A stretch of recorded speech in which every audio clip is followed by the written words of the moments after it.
Welcome back to the Agency Podcast, where we explore how innovative businesses are shaping the future. Today, we have a truly inspiring guest, Mike Mahon, president and founder of Adaptive Building Solutions.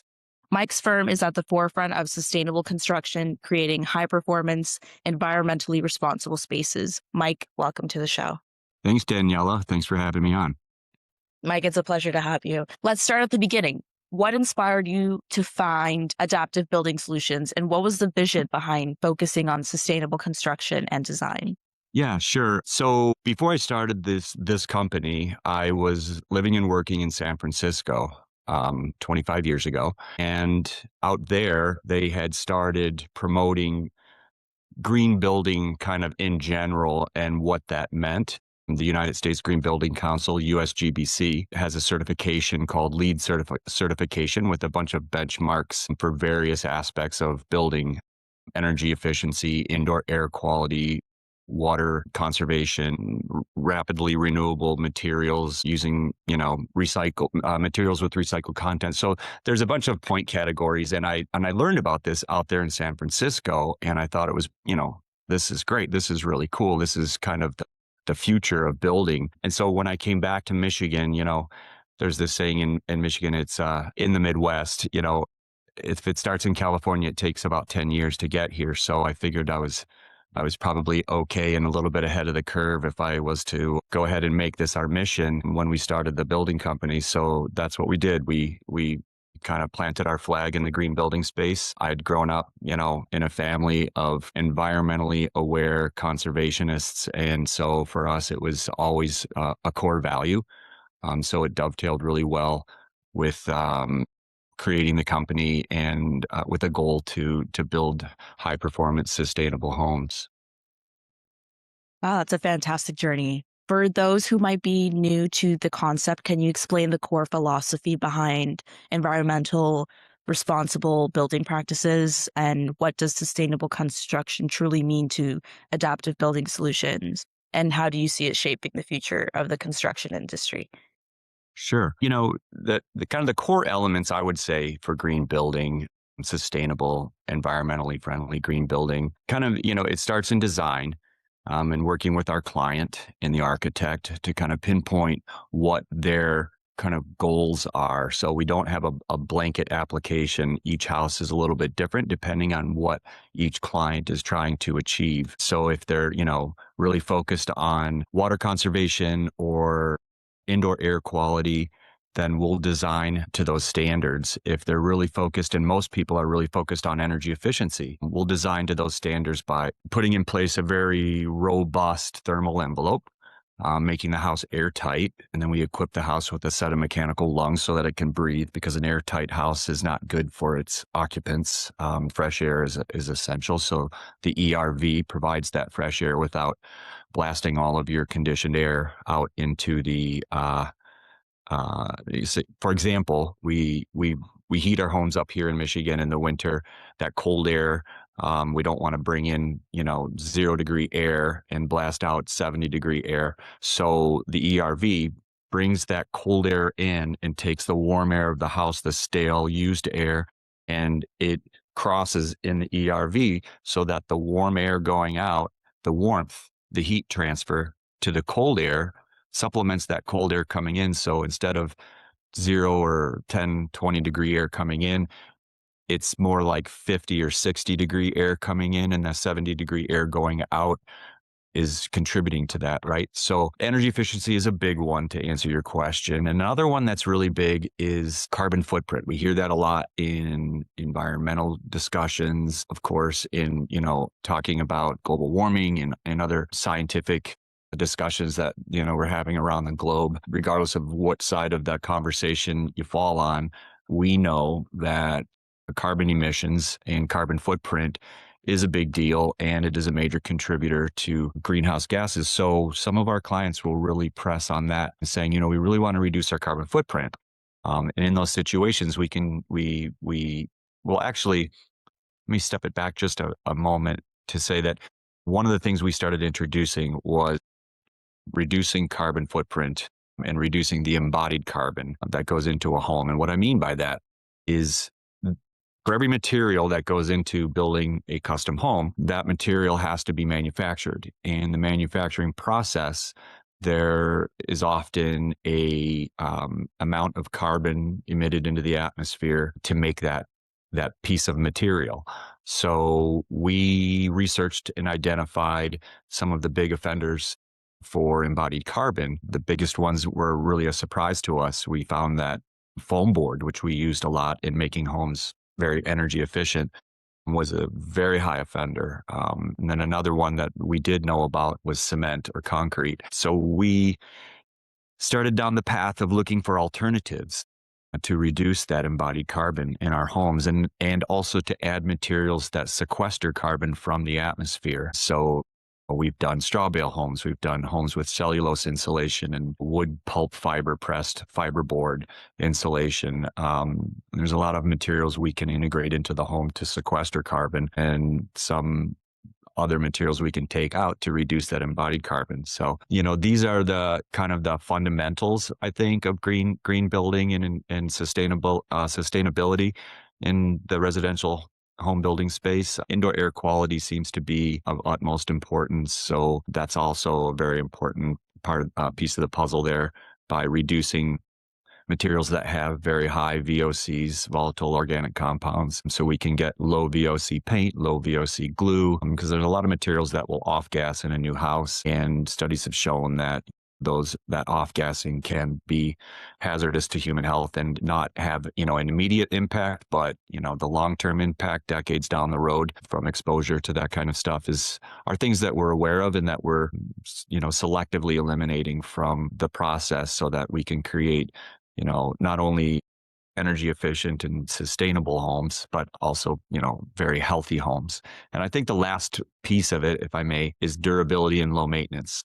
The bamboo floors and the recycled glass countertops. And some people think of like an earth home or, a straw bale home. In green building, we can build any type of house you see driving through any neighborhood in America and make it, LEED platinum or passive certified to reach the highest standards of green building. And, in the green building space, one of the things that isn't talked about a lot is durability. So we use a lot of materials that are rot resistant. As far as exterior siding and exterior trim, anything on the outside, we're looking for materials that are rot resistant, that don't require, repainting. They don't require to be replaced after 15 years. So that durability factor is also part of the investment in sustainability, so that, 10, 15, 20 years down the road, you're not replacing items in your home because you've chosen something that is, kind of meets those durability standards that we look for. And the low maintenance part, partly design and partly in the selection of the materials. We want our homeowners to be able to enjoy living in their homes and not have to spend a lot of time taking care of it. And just like a car, you've got to do, some things for your vehicle to maintain it and keep it running regularly. But we try to minimize that to a very small checklist of things like replacing filters once a year. And we'll even set up a little reminder for our customers to do those types of things so that we try to make it as easy as possible. And yeah, we've explored a lot of different ideas as far as trying to reduce the overall maintenance on a home, both indoors and outdoors. So that's also an interesting subject and probably a podcast chapter all of its own. So Yeah, that all sounds really, really cool and amazing. Adaptive Building Solutions, you guys you're known for your commitment to quality and craftsmanship. So with the unique demands of sustainable projects, how does your firm manage key operational areas? So let's talk about project management, client communication, design, collaboration, scheduling, even marketing. Are those specific approaches or tools you found essential? absolutely, and every successful business is looking at all of those factors, all of those elements. And, I started the business myself, and it grew slowly, but, kind of like, we talk about raising a child, the baby only grows one day at a time. So you have a little bit of time to adapt. So I kind of had time to adapt as the company grew.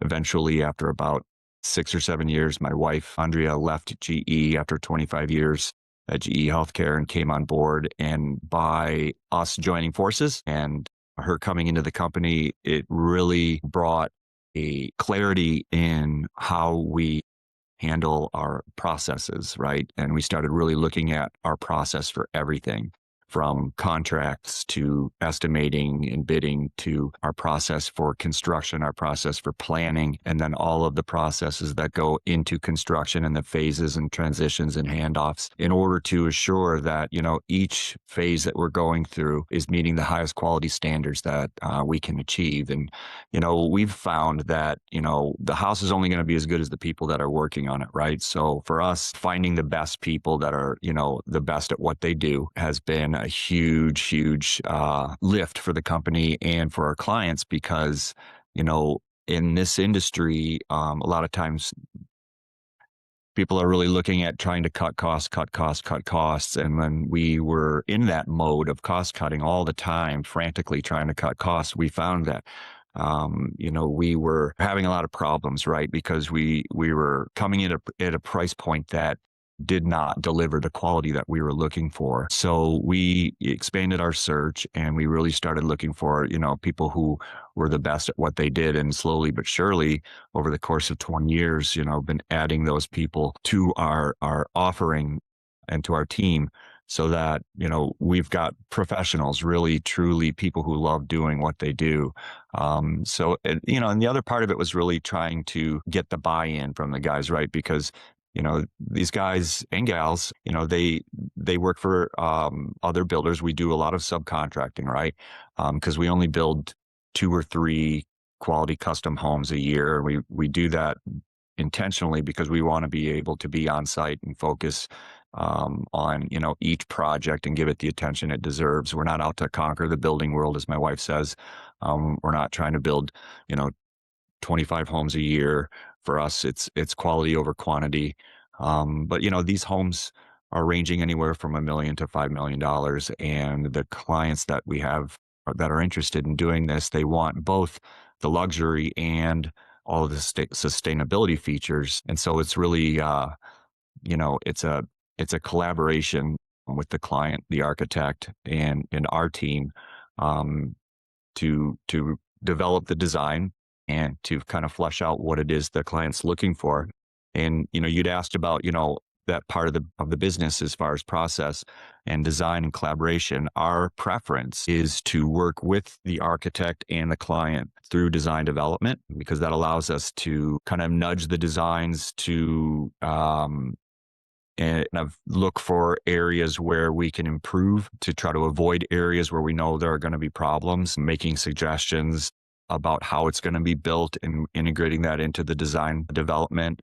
We bring in our subcontractors to comment on HVAC and plumbing and electrical and even finished carpentry. And so by integrating everybody prior to breaking ground, everybody's familiar, everybody's had some input, and it just makes the project go so much better. We're able to roughly gauge what the cost is going to be through that process so that the owner doesn't get a big surprise at the end when, designs are finished and, we go out and do final pricing.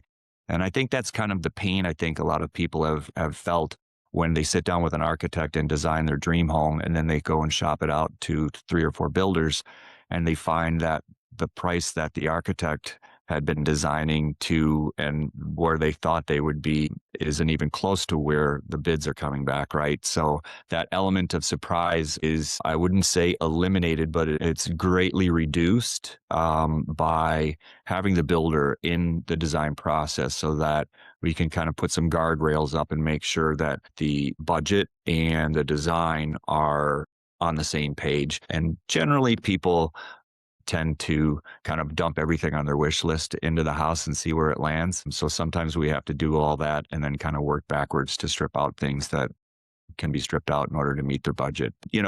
Working with the clients from the very beginning, I think, is something that's a key element of our success. In marketing, we're using social media and doing a lot of before and after. And during the process, we're starting to, bring up, cameras and our video equipment to the job site, even drones, to kind of show people kind of what that day-to-day looks like or what that process looks like. And people have responded. And I think people like to see, how things get built, right? So we've got good feedback in the last couple of years from that. And so we're going to continue kind of highlighting more of that in our advertising. And I think, for us, we used to do word of mouth advertising because we had a 2 or 3 year wait list. But,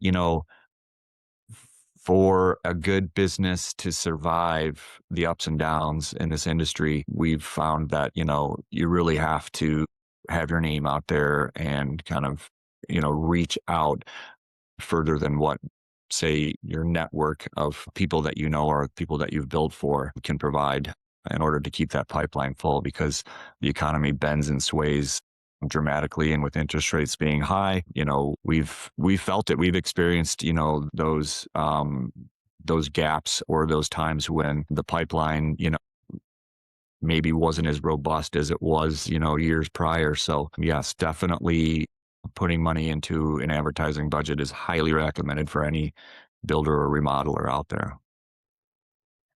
Right on. Yeah, you got it spot on. You guys have so you guys run your own kind of marketing through social media? So we've I hired understand. um, Somebody in-house I maybe. we subcontracted with a guy who was actually, he taught marketing and advertising in high school to high school students, and recently retired and started his own business. We built a house for his father-in-law and his mother-in-law that he's very familiar with. He did a small documentary on the house as a pet project. So we've known Nathan for a long time, and so we reached out to him a couple years ago when we wanted to get started on doing some of our digital marketing and social media. And Nathan's been great, capturing a lot of the photography that we need for both our website and for our social media. And we've done a few videos, and we're still collaborating on other projects as we roll forward. But now with, all of the tools that are available that we're seeing now with AI coming in, as I'm sure you're very familiar with, there's a whole world to explore out there, and we're definitely open to dipping our toe into that pond to see where it takes us. I'm so happy for you guys that you found someone who's good at what they do, who's an expert, and you guys are friends with them and you see results, because a lot of businesses struggle in that aspect with the marketing Right. aspect of things. So that's really, really great for you guys.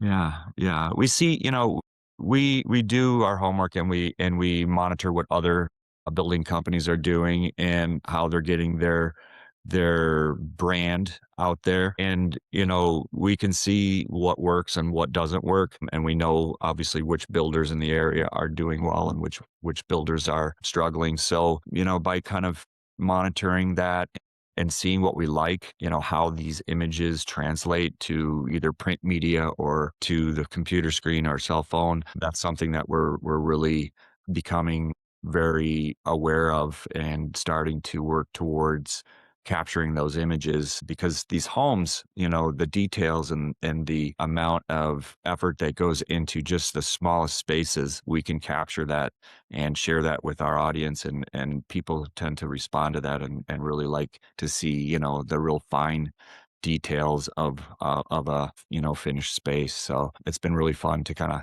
highlight the work that our carpenters and our tile guys and, everybody that works on our projects, and kind of give them a little extra bump too, for doing such a great job. So, it's about team building, right? And it's about keeping everybody, happy, and really, recognizing people when they do a great job and supporting that, and bragging about it, on their behalf. And that's something that I think, just a lot of these guys that are out there, they love what they do. And just like all of us, when you get recognized for being really good at what you do, or recognized for, doing an outstanding job, it means something, right? And for us, we don't shy away from that. We make sure that people know that they're valued. And I think that, it translates into the homes that we're building, and the clients can see that.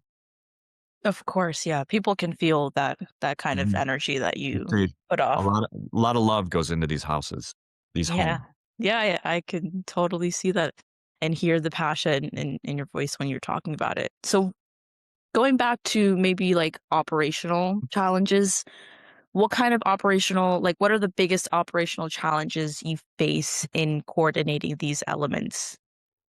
So we use a web-based project management software.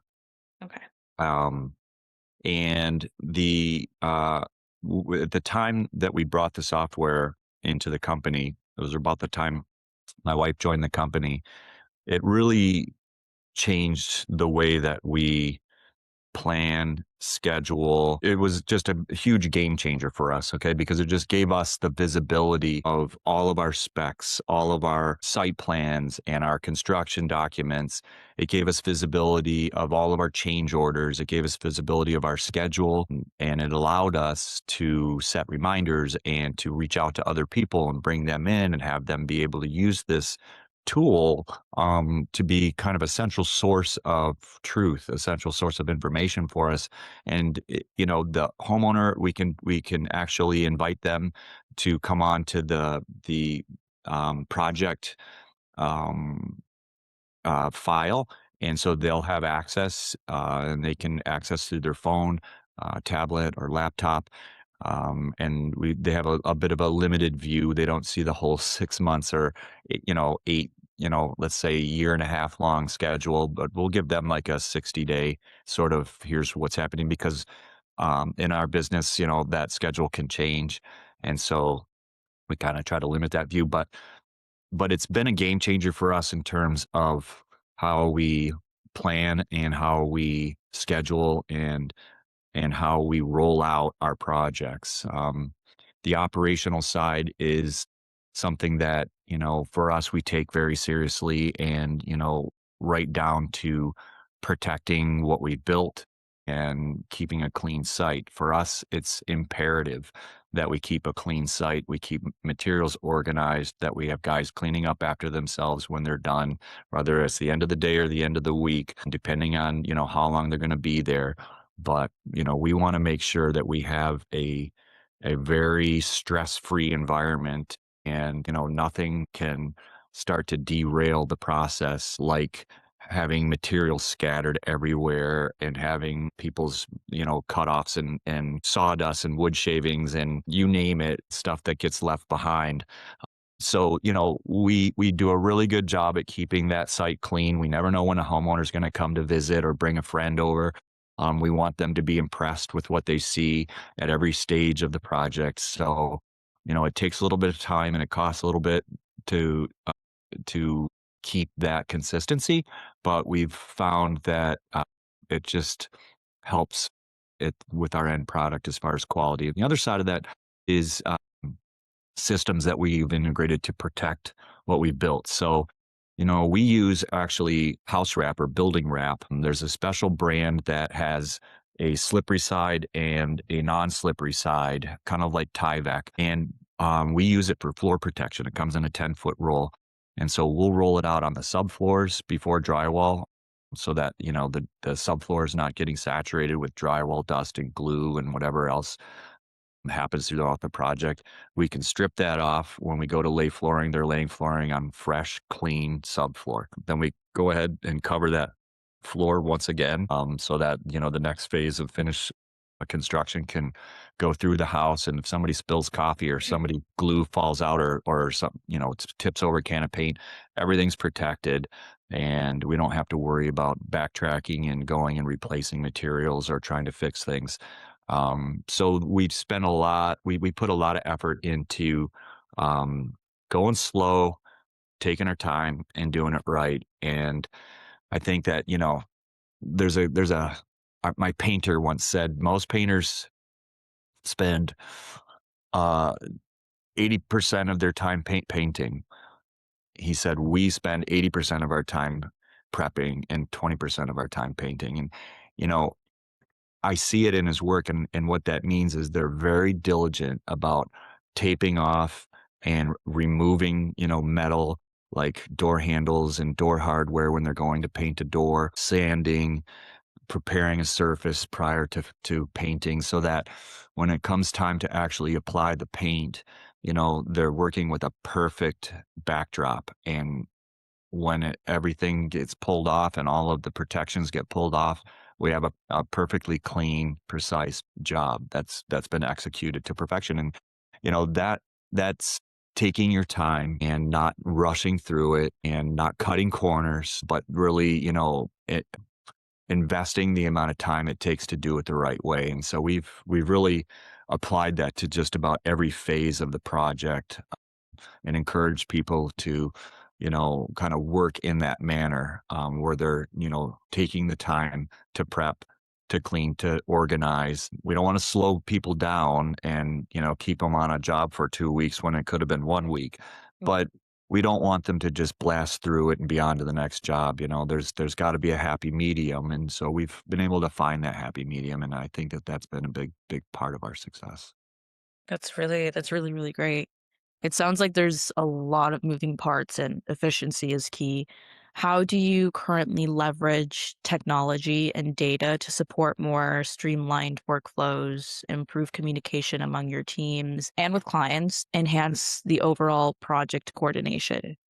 Yeah, so, we actually bought a drone, a couple years ago, and so we use that to kind of fly over the house and kind of monitor what's going on outside for things that we can't see. It allows us to examine, the roof and the fascia and those gutter lines in those areas during construction to make sure that everything's intact and everything was done right. So that's one area of technology that we're using to be able to monitor quality control. Certainly communication in any business is key. And when you have, like you said, a lot of moving parts, we've got subcontractors, our trade partners, our suppliers, drivers, delivery guys, architects, designers, sometimes interior designers, clients, sometimes two clients, husband and wife, ourselves, the builders, my wife and I. So we've tried to use, communication tools that allow us to kind of track those conversations. So whether that's in a highlighted text message that has a title on it and a group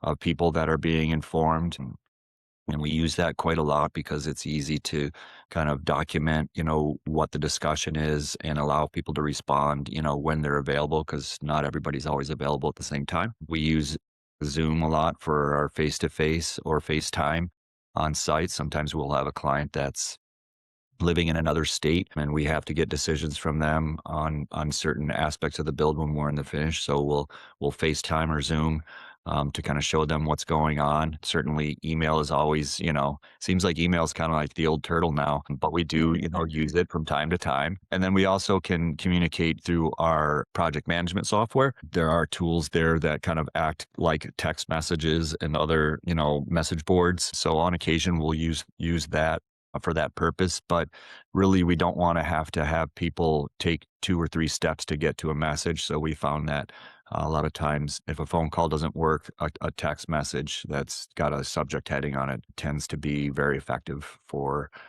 people that are busy and trying to communicate, and especially when it's not super critical to get an answer right there and then. So um, as far as other technology, there's constantly improvements in the field as far as the equipment guys are using. So, a lot of new things on the horizon for building. But, we embrace technology, and I think we're probably, as far as the building part of it, we're really not afraid to try new things. I know that's kind of a no-no in building world, to make sure that something's been kind of tried and true and vetted. We have a vetting process, but if it's new to us, we're not necessarily going to be risk averse. We'll research it. We'll talk to the technical experts.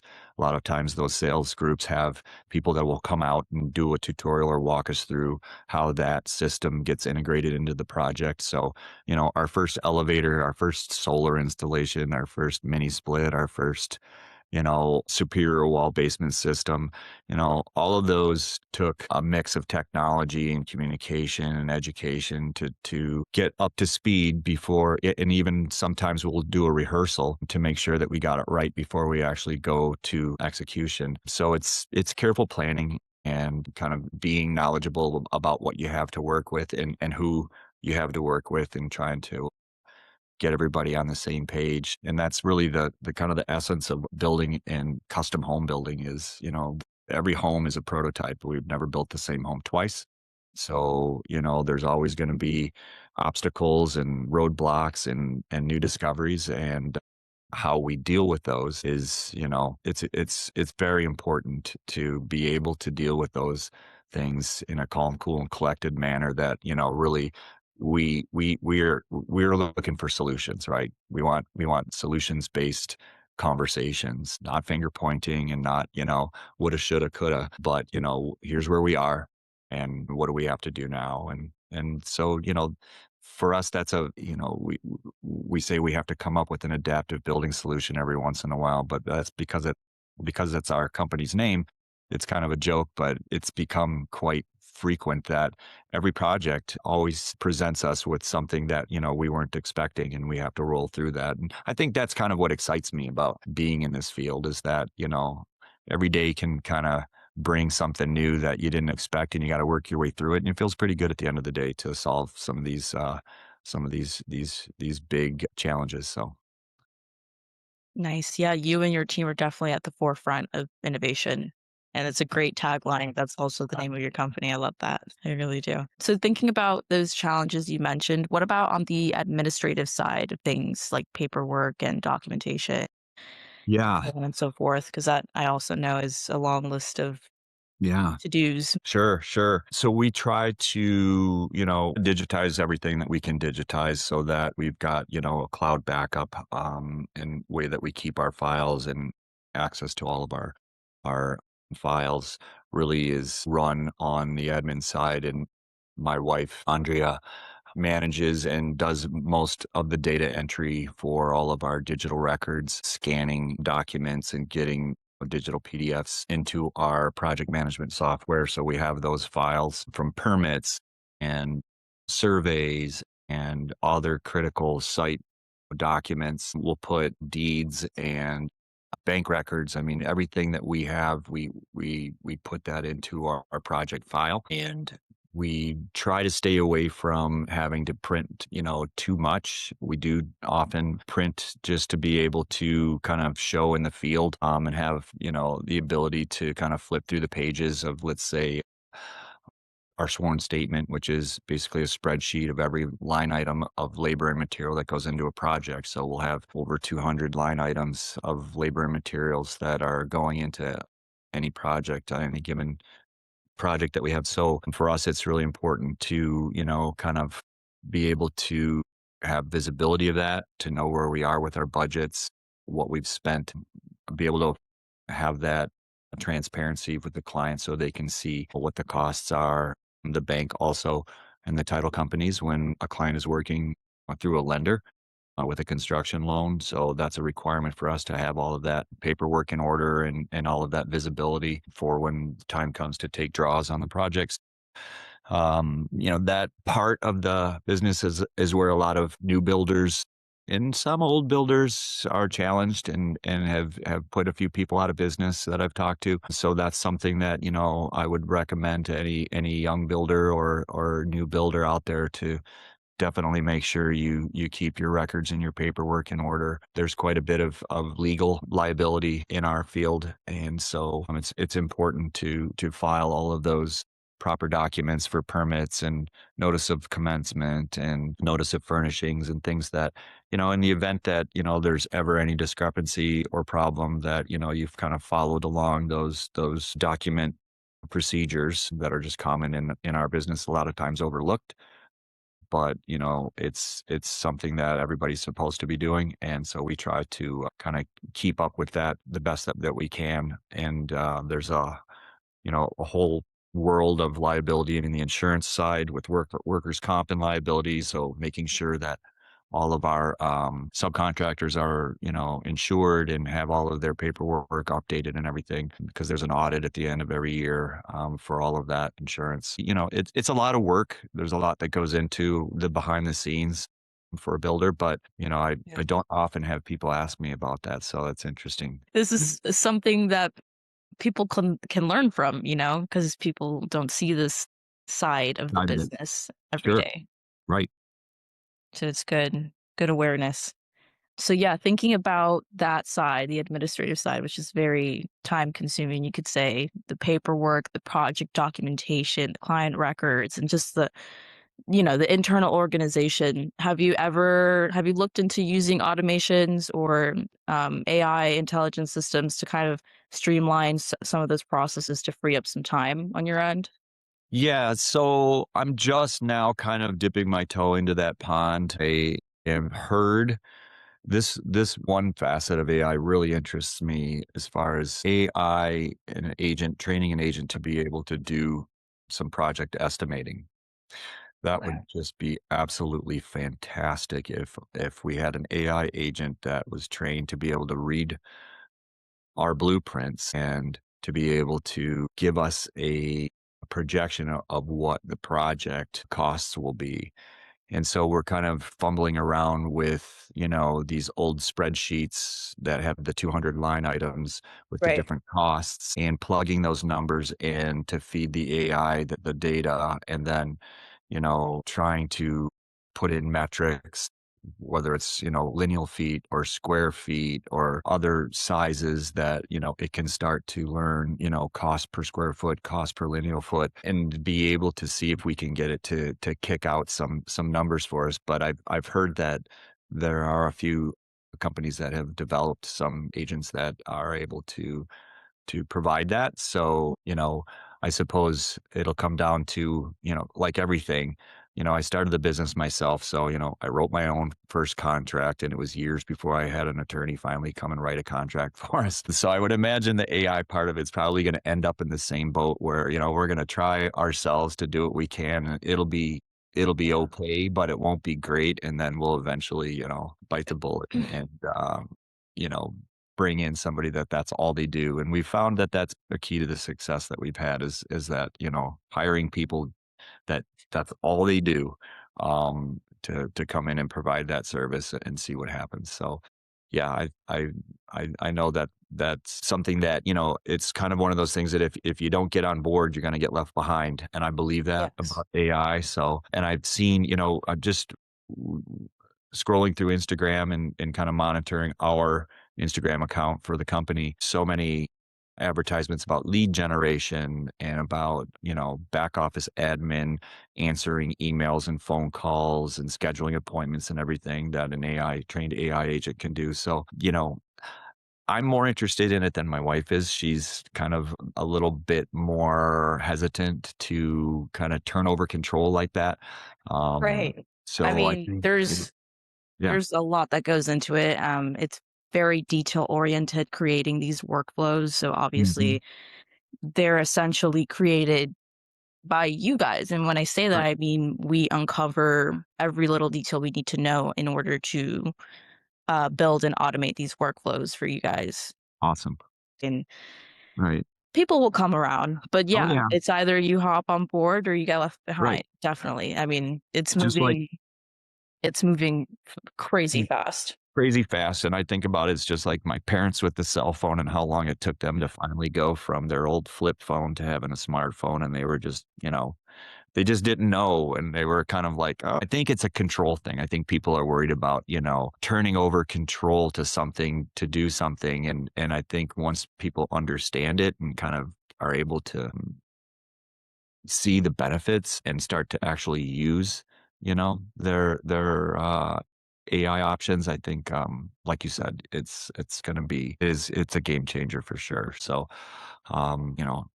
it's the writing's on the wall for sure. Right. So, looking ahead, what's your vision for adaptive building solutions? How do you see the firm growing? What Mm. role do you think even more AI systems could play in achieving that vision, especially in maintaining your boutique model while Yeah. scaling, effectively and efficiently? Yeah, sure. We would love to actually develop our brand of homes and start designing, building, and selling our homes almost like a piece of artwork where, people say, oh, they've this great artist, and we've got a piece of their art, and it's going to grow in value. I would love to get to that point where we're designing and building these, single family homes in our market here in Ann Arbor. Mhm. um, that you put the for sale sign in the ground, and 2 weeks later, you got a family that's super excited about their new home. We love our clients and we love working with them, and they teach us a lot, and we've made great friends. We can build it quicker because we don't have the interaction with the client. If it's just us running the show, we could be, in the design seat and making those selections and determinations, and be able to roll through it a little bit faster. Yeah, like if AI could kind of help in any aspect because it can really do anything you can imagine, Mm. what would it be to help your business? Wow. I don't know what I don't know. I think, helping us find those pre-qualified clients you know, they want the $2 million house and they have the money to actually back it up, right? Sometimes you got people that want the $2 million house, but don't want to spend a million. And that can be really tough because that process then becomes very budget conscious, and it can be very strenuous and stressful. And for us, the very best projects we've had are clients that come to us. They have the means to be able to pay for what they want to build. And so they start putting their dreams on paper with the architect, and we start designing this home. And then they're able to, finance the project, which is, within their means. And we've seen clients come in with a $2 million budget and walk out with a $4 million house. And that for them was, a decision. But once they saw what was possible and once they saw what they could have, they really wanted it, and they made it happen. Where we are right now, I think, is trying to let people know that we're here, and to be able to get out and to kind of showcase what we've done for the clients that are like them, that have gone through this process and come out the other side very happy. So yeah, it's kind of tapping into those networks and having our past clients be able to speak to our future clients, I think, is a big important part of that. Every client we have has gone to talk to another client that we've had, and gone to visit them at their home. And by hearing them talk about the process and how it went, they're very excited, and we're very supported by our past clients. And so that's been a big part of this thing moving forward, is that educational piece and that confidence.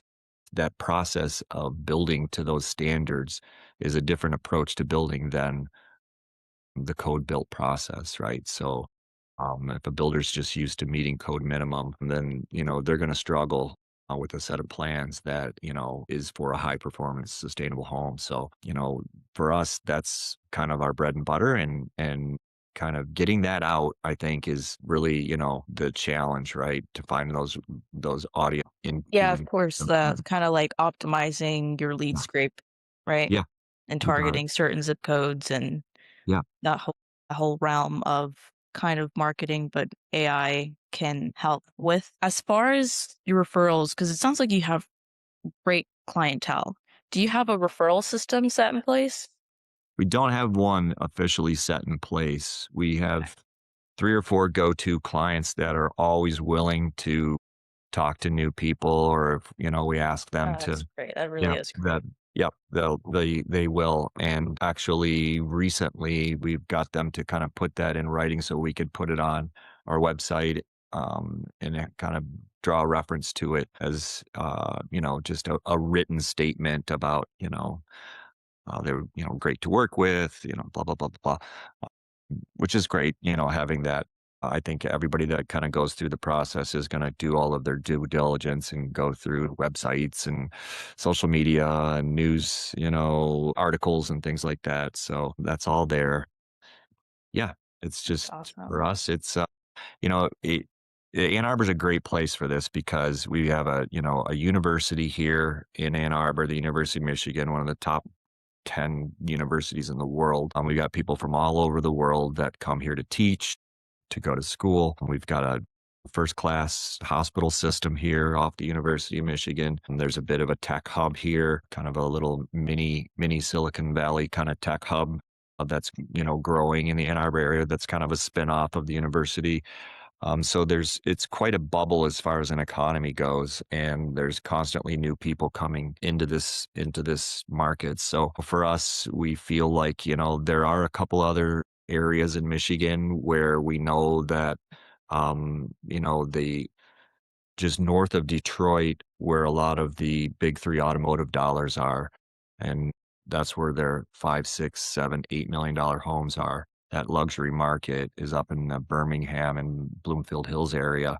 It's a little bit of a stretch for us to get there. Ann Arbor is growing in that direction, and it's probably a population of about, I'd say, 140,000, um, and growing. But yeah, it's finding those clients, right, that have the taste and the desire and the means to build that kind of home is kind of where yeah, that's where Yeah. we are. It's all So about refining and targeting and yes, doing that on repeat. on repeat, right, Yeah, right, on and repeat. I see totally where the AI could help us in that for Oh, sure. yeah, yeah, it definitely can. But, Yeah, yeah, this has been a great conversation. Mike, sure. this has Yeah. been, yeah, an incredibly insightful conversation. Your dedication to sustainable building and your vision for the future, it's truly inspiring. So thank you for sharing your expertise with us today. Thanks, Daniela. Thanks for having me on. And for our listeners interested in learning more about adaptive building solutions, where can they find you? Our website is www.adaptivebuilding.com, and it's adaptive building, all one word. And then I think our Instagram is at adaptive building. Fantastic, Mike. I've really enjoyed our conversation, and it sparked some ideas about how agency integrations might be able to support firms like yours in navigating these operational efficiencies. I'd love to continue this conversation. How about we schedule a dedicated discovery call? Sure. On that call, I can go over competitive analysis for your market and kind of do a deep dive into your business to see exactly where AI automations and workflows could help you enhance your operations and client experience. And Excellent. sounds good. Great. Awesome. Yeah, for sure. Excellent. Thank you again. All right. All right. Thank you. I look All forward right. to seeing the finished product. That'll be cool. Thank you again, Mike. And thank you to our listeners for joining us on the Agency Podcast. We'll be back again next week with another episode. Until then, keep building a better future.